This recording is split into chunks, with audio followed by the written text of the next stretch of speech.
Chosen one, your silence just ruined their entire strategy. They brought the drama. They brought the accusations. They brought the audience.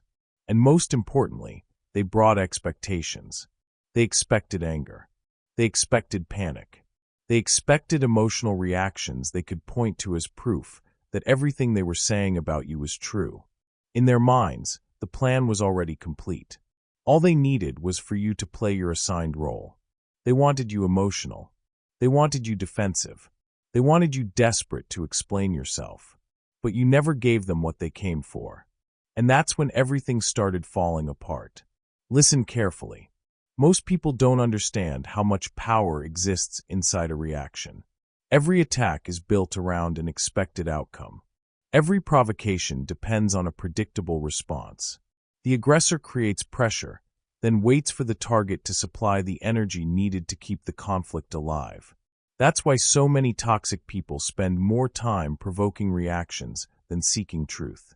They aren't interested in resolution. They're interested in control. But something happened that completely disrupted the script. You remained composed. You didn't chase every rumor. You didn't answer every accusation. You didn't jump into every argument designed to pull you into the mud. Instead, you chose silence. And that silence became far more powerful than anyone expected. Because silence doesn't always mean weakness. Sometimes silence is transmutation. Sometimes silence takes hostile energy and refuses to multiply it. Sometimes silence forces chaos to stand alone without a partner. That's exactly what happened here. The people attacking you expected a fight. They expected resistance. They expected emotional fuel. What they got instead was a mirror reflecting their own behavior back at them. Without your reaction to justify their actions, the spotlight slowly shifted. People stopped examining you and started examining them. Over the next few minutes, we're going to uncover why your silence completely changed the battlefield, why dignity became your greatest weapon, and why the very reaction they desperately wanted from you was the one thing you refused to give. And in doing so, you ruined their entire strategy. Number 1, restructuring the room. One of the most powerful things you did was something so simple that most people completely overlooked it. You refused to react. At first glance, that doesn't seem impressive. In fact, many people mistake it for weakness. They assume that if someone isn't fighting back, they must be losing. If someone isn't defending themselves, they must not have an answer. If someone isn't matching the energy of the attack, they must be intimidated by it. But that's not what was happening. What was actually happening was far more strategic. Listen carefully. Every conflict creates an emotional environment. The moment drama enters a room, it starts looking for participants. Chaos wants witnesses. Chaos wants reactions. Chaos wants people to choose sides. Most importantly, chaos wants momentum. That's why toxic individuals rarely attack in isolation. They create a scene. They create tension. They create emotional pressure. Then they wait for the target to supply the final ingredient, a reaction. Because once the reaction arrives, the focus shifts. The original behavior becomes less important than the response to it. The aggressor no longer has to explain why they created the problem. Instead, everyone becomes distracted by the conflict itself. It's a strategy as old as manipulation, and it works surprisingly often. But not this time, because you refuse to provide the fuel. Think about what happens when someone throws a spark into dry grass. The spark becomes dangerous because the environment cooperates. The grass catches fire. The fire spreads. The destruction multiplies. Now imagine that same spark landing on stone. Nothing happens. The spark has nowhere to go. The energy dies immediately. That's exactly what your silence did. The attack arrived expecting emotional cooperation. Instead, it encountered stability. The accusation arrived expecting panic. Instead, it encountered patience. The provocation arrived expecting chaos. Instead, it encountered composure. And suddenly the entire atmosphere began changing. This is the part many people miss. When a chosen one remains grounded under pressure, they don't just protect themselves. They restructure the room. the emotional energy starts shifting. People begin paying attention to different things. Questions start emerging. Why is one person so desperate for conflict? Why is the other person remaining calm? Why does one side seem increasingly emotional while the other side remains centered? The longer that contrast exists, the harder it becomes to ignore. That's why many attacks eventually collapse under their own weight. Not because someone defeats them, because desperation eventually exposes itself. Think about how many times you've seen this happen. Someone arrives determined to create a narrative. At first, people pay attention. The accusations sound convincing. The emotions appear genuine. The confidence looks real. Then time passes. The target remains calm. The target remains consistent. The target refuses to participate in the drama. Meanwhile, the aggressor becomes increasingly frustrated because the expected reaction never arrives. That's when mistakes start happening. The emotional intensity increases. The contradictions become more visible. The obsession becomes harder to hide. And little by little, the room begins noticing what was there all along. The attack was never about truth. It was about control. Now watch this. One reason silence is so powerful is because it forces people to reveal more than they intended. When someone can't get the reaction they expected, they often compensate by pushing harder. They talk more. They explain more. They accuse more. They become more emotional. In the process, they frequently expose the very motives they were trying to conceal. That's why composure is so disruptive to manipulation. Manipulation needs movement. It needs participation. It needs emotional cooperation. Your silence denied all three. And that's why the energy shifted. What began as an attack slowly became an exposure. What began as a performance slowly became a confession. What began as an attempt to make you look unstable ended up revealing who was truly losing control. That's the power of restructuring the room. You never stepped into the chaos. And because you didn't step into it, the chaos had nowhere to hide. Number 2, dignity is warfare. One of the greatest lies ever told is that self-control is weakness. Many people have been conditioned to believe that power looks loud. They think strength means winning arguments, dominating conversations, and responding immediately to every challenge. They assume that if someone insults you, you must respond. If someone attacks your reputation, you must defend yourself. If someone tries to provoke you, you must prove that you cannot be pushed around. But the chosen one eventually learns something different. Real power is not the ability to react. It's the ability to choose when not to. Listen carefully. The people attacking you wanted access to your emotions because emotions are often the easiest doorway to control. The moment someone can dictate your reactions, they begin influencing your decisions. They begin redirecting your focus. They begin consuming energy that could have been invested into your healing, your purpose, and your future. That's why emotional provocation is one of the oldest tactics in existence. It works because most people never realize they're being recruited into someone else's battle. The chosen one sees through that. You understood that every argument comes with a hidden invitation. Every provocation asks a question. Every attack presents a choice. Will you leave your position of peace and enter their position of chaos? For a long time, many people answer yes. You answered differently. And that decision changed the entire outcome. Because dignity is often misunderstood. People think dignity is passive. It's not.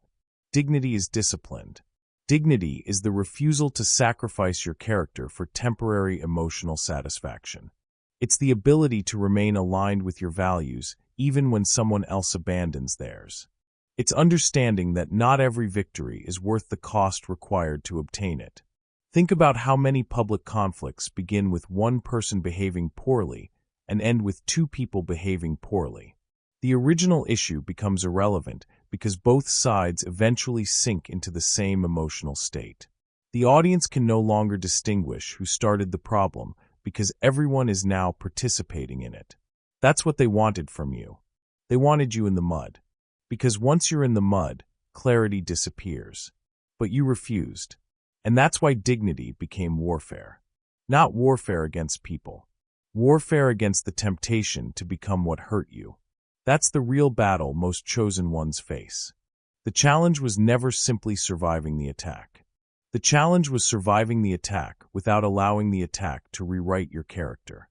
Could you remain honest when dishonesty was being used against you? Could you remain composed when chaos surrounded you? Could you remain respectful when disrespect was directed toward you? Those are difficult questions, because pain naturally wants expression. Anger naturally wants release. The ego naturally wants vindication. Yet despite all of that, you chose restraint.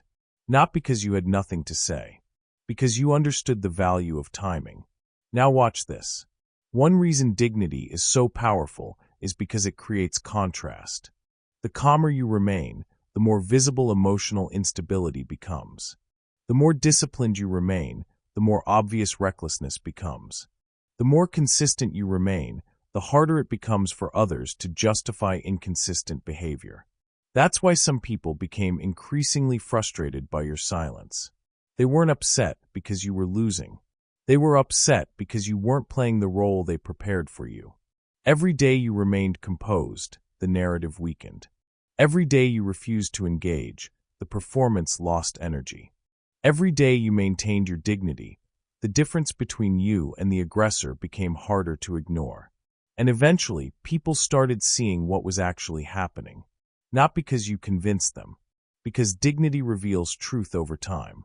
That's the lesson many chosen ones learn too late. You don't always have to defeat an attack. Sometimes you simply have to outlast it. You don't always have to expose a manipulator. Sometimes you simply have to refuse participation. You don't always have to prove who you are. Sometimes your consistency will do that for you. And that's why your dignity became their greatest problem. They expected emotion. They expected panic. They expected retaliation. Instead, they encountered someone who valued their peace more than the temporary satisfaction of winning an argument. And in that moment, you demonstrated a level of strength that many people spend their entire lives trying to develop. Because true dominance isn't losing control. True dominance is keeping it. Number 3, the purity advantage. One of the most frustrating discoveries toxic people make is realizing that you never became like them. That was never supposed to happen. They expected the betrayal to harden your heart. They expected the lies to make you dishonest. They expected the attacks to convince you that survival required adopting the same tactics they were using. In their minds, it was only a matter of time before you stepped into the mud with them. After all, that's how most conflicts work. People hurt each other, react emotionally, and eventually become reflections of the very behavior they claim to oppose. But somewhere along the way, you made a different decision. You chose not to let the battle rewrite your character. You chose not to let someone else's actions determine your standards. And while that choice may have looked passive to outsiders, it was actually one of the strongest decisions you could have made. Many people misunderstand what purity really means. They hear the word and think it means innocence, weakness, or an inability to recognize deception. But true purity has nothing to do with being unaware. True purity is seeing the darkness clearly and refusing to become part of it. You understood exactly what was happening. You saw the manipulation. You saw the agendas. You saw the attempts to provoke you into abandoning your values. Yet you stayed grounded. That decision created an advantage most people don't appreciate until much later. Because when one person is operating through truth and another is operating through distortion, time becomes a powerful force. A lie requires maintenance. A lie requires constant protection.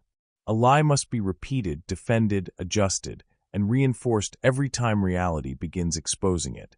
Truth doesn't have that burden. Truth can afford to wait. That's why so many chosen ones become discouraged too early. They expect immediate vindication. They expect everyone to instantly recognize who was right and who was wrong. But life rarely works that way. In the beginning, all most people see is conflict. They see competing stories. They see tension. They see accusations. They don't yet have enough information to understand what is really happening. That's where patience becomes critical. Because while deception depends on momentum, truth depends on consistency. One side is constantly working to maintain appearances. The other side is simply continuing to live in alignment with reality. At first, those two approaches may appear equally effective. Over time, however, the difference becomes impossible to ignore. Think about what happens when someone spends months or years trying to manage a false narrative. Every contradiction creates pressure. Every inconsistency creates risk. Every new distortion requires another explanation. Eventually, maintaining the illusion becomes more exhausting than creating it. That's when cracks begin appearing. Meanwhile, the person who remained consistent doesn't have that problem. They don't have to remember different versions of the story. They don't have to constantly defend their position. Their actions quietly reinforce their credibility day after day. That's why integrity compounds. The longer it remains intact, the stronger it becomes. People may not notice it immediately, but eventually they start recognizing the pattern. They start noticing who remains stable and who keeps changing their version of events. This is the advantage many people overlook. Staying clean in a dirty battle protects something far more valuable than reputation. It protects your future. The moment you compromise your values to defeat someone, you begin carrying part of their burden. The moment you become what you're fighting against, you weaken the very thing that made you different in the first place. Instinctively, you understood that. You realized that winning at the cost of your character wasn't really winning. So while others focused on controlling perceptions, you focused on maintaining integrity. While others tried to win the moment, you protected the years that would come after it. And that's why the attack eventually started working against itself. Not because you fought harder. Not because you became louder. Not because you mastered manipulation better than the manipulators. The shift happened because you stayed aligned while they became increasingly dependent on performance. Over time, reality began separating the two. Your consistency became evidence. Your composure became evidence. Your dignity became evidence. And the very standards they hoped you would abandon became the standards that exposed everything they were trying to hide. That's the purity advantage. And once time enters the equation, it's one of the most powerful advantages a chosen one can possess. Number 4. The universe as the defense attorney. One of the hardest lessons for a chosen one to learn is that not every accusation requires a defense. Not every lie requires an immediate response. Not every attack deserves your personal involvement. In fact, some of the greatest mistakes people make happen when they rush to defend themselves against individuals who were never interested in the truth to begin with. They assume that if they can just explain themselves clearly enough, provide enough evidence, or make one more argument, everything will finally make sense. But certain battles aren't designed to be resolved through explanation. They're designed to drain energy. They're designed to keep you trapped in a cycle of defending your character to people who have already decided what they want to believe. That's why your silence became so powerful. The moment you stepped back, something unexpected happened. The burden of maintaining the attack shifted away from you and back onto the people creating it. Suddenly, they had to keep the story alive without your participation. They had to keep generating outrage without receiving the reaction they were counting on. They had to keep convincing people that you were the problem while your behavior consistently suggested otherwise. What looked like inaction from the outside was actually one of the strongest moves you could have made. You stopped interfering with reality's ability to reveal itself. Most chosen ones don't realize how often they accidentally delay justice by trying to force it. They become so focused on correcting every misunderstanding that they never allow time to expose the contradictions naturally. They become so determined to defend themselves that they unknowingly keep the conflict alive. But once you stopped carrying that responsibility, the dynamic changed. The attack was forced to stand on its own merits. The accusations had to survive without emotional reinforcement. The narrative had to support itself without your reaction acting as proof. And that's when reality started doing what reality always does. Patterns emerged. Contradictions surfaced. Motives became visible. The same people who once appeared confident began looking increasingly desperate. The same individuals who demanded attention began revealing how much they depended on it. The same narratives that sounded convincing at first started developing cracks. Not because you exposed them, because they exposed themselves. There is something about time that makes deception difficult to sustain. The longer a person must perform, the more energy it requires. The longer someone must maintain an illusion, the greater the chance that reality will eventually interrupt it. That's why many chosen ones are shocked by what happens after they walk away. They expect everything to get worse. They expect the lies to grow stronger. They expect the attacks to become permanent. Instead, they slowly watch the situation begin collapsing under its own weight. The people involved become inconsistent. The stories stop matching.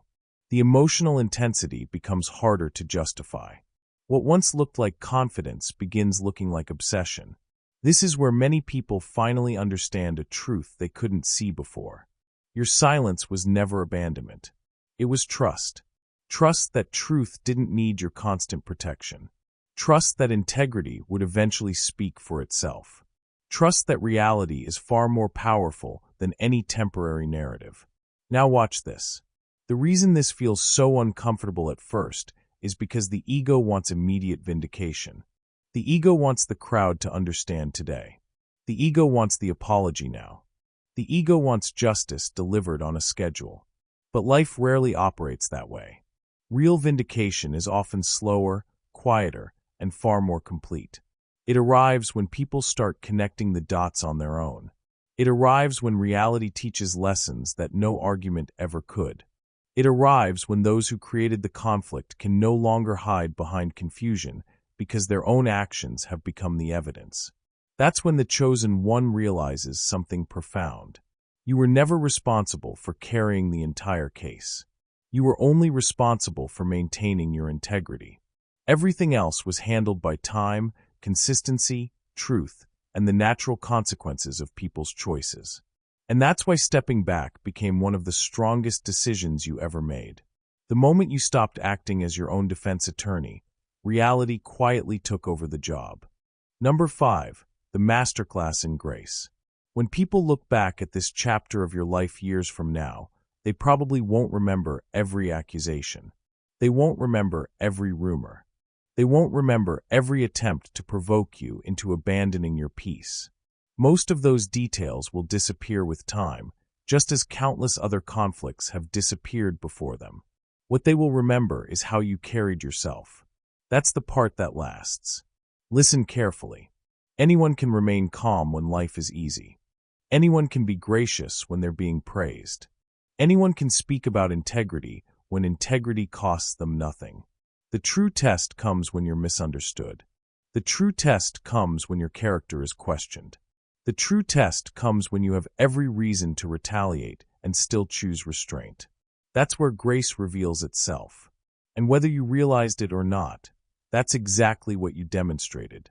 You transformed a situation that was designed to humiliate you into a lesson on self-respect. You transformed a moment that was supposed to provoke emotional chaos into an example of emotional mastery. Most importantly, you showed that strength doesn't always arrive with noise. Sometimes strength arrives as patience. Sometimes strength arrives as discipline. Sometimes strength arrives as a person refusing to betray their own values just because someone else abandoned theirs. That's why this season became bigger than the attack itself. It became a testimony. Not a testimony about perfection. Not a testimony about never being hurt. A testimony about what happens when a person refuses to let pain dictate their behavior. Think about how many people are trapped in cycles because they keep reacting to every trigger. Think about how many lives are consumed by endless arguments, endless explanations, and endless attempts to prove something to people who were never willing to listen. You stepped outside that cycle. You chose a different path. And because of that, you gained something far more valuable than a temporary victory. You gained freedom. Freedom from needing everyone to understand. Freedom from needing everyone to agree. Freedom from needing to carry battles that were never yours to carry forever. That's the real victory. not defeating your enemies, outgrowing the need to fight them. Now watch this. The people who attacked you thought they were creating a public spectacle. What they didn't realize was that they were creating a stage. And on that stage, your composure became visible. Your dignity became visible. Your character became visible. The very qualities they hoped to destroy ended up becoming impossible to ignore. That's why their strategy failed. Not because they lacked effort, because they underestimated grace. As we close this message, remember this: your silence was not weakness. Your restraint was not surrender. Your dignity was not passivity. It was mastery. If this message resonated with your journey, subscribe to the channel, share it with someone who needs this reminder today, and comment grace below. Because the truth is simple. They wanted a reaction. You gave them a lesson, and that lesson ruined their entire strategy.